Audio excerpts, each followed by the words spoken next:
আমি অ্যাবনর্মালি এমন কিছু বলতেছি না যে আপনাদের রাস্তাটা স্বর্ণ দিয়ে আমি বাদিয়ে দেব। মাদক, সন্ত্রাস এবং চাঁদা আমি নির্মূল করব। কিভাবে করব?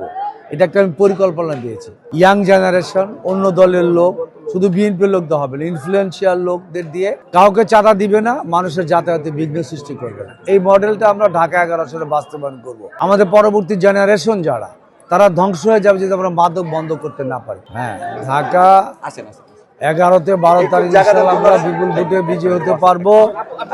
এটা আপনারা দেখতেছেন, স্বতঃস্ফূর্ত ভাবে মানুষ আমাদের মিটিং মিছিলে অংশগ্রহণ করছে।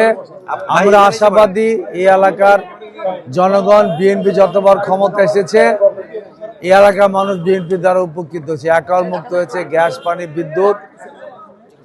আমরা আগামী দিনে মাদক, সন্ত্রাস এবং চাঁদা মুক্ত একটা ঢাকা 11 বানাতে চাই। মূলত এখানে গ্যাসের সমস্যা, রাস্তাঘাটগুলি বেহাল দশা, মেনটেন্যান্স হয় না, উন্নয়নে লুটপাট হয়েছে।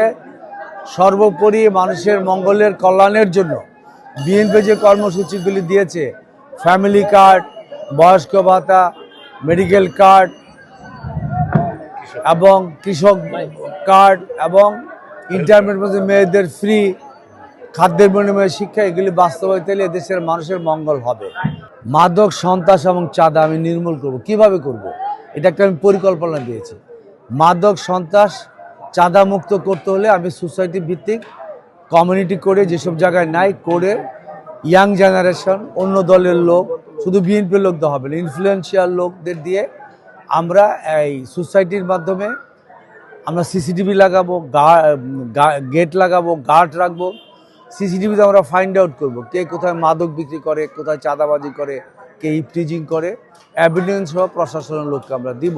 যারা অসহায় গরিব মানুষ, অল্প পুঁজিতে রাস্তার পাশে চাঁদাবাজি করে, ব্যবসা করে, তাদের কাছে প্রশাসনের লোকও নেয়, সরকারি দলের লোকরা নেয়। তা আপনি গুলশান লিঙ্ক রোডে দেখবেন আমরা একটা মডেল করেছি। একটা লেনে ওদের দাঁড় করিয়েছি, তাদের সমবায় করে দিয়েছি।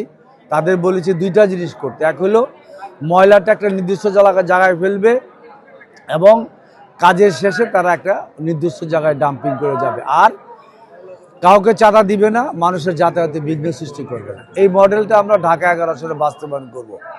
মূলত হকারদের চাঁদা আর যারা আন্ডার কনস্ট্রাকশন বিল্ডিংয়ে, সিসিটিভির আওতায় যখন আপনি থাকবেন তখন এগুলি সব চিহ্নিত করা সহজ হবে।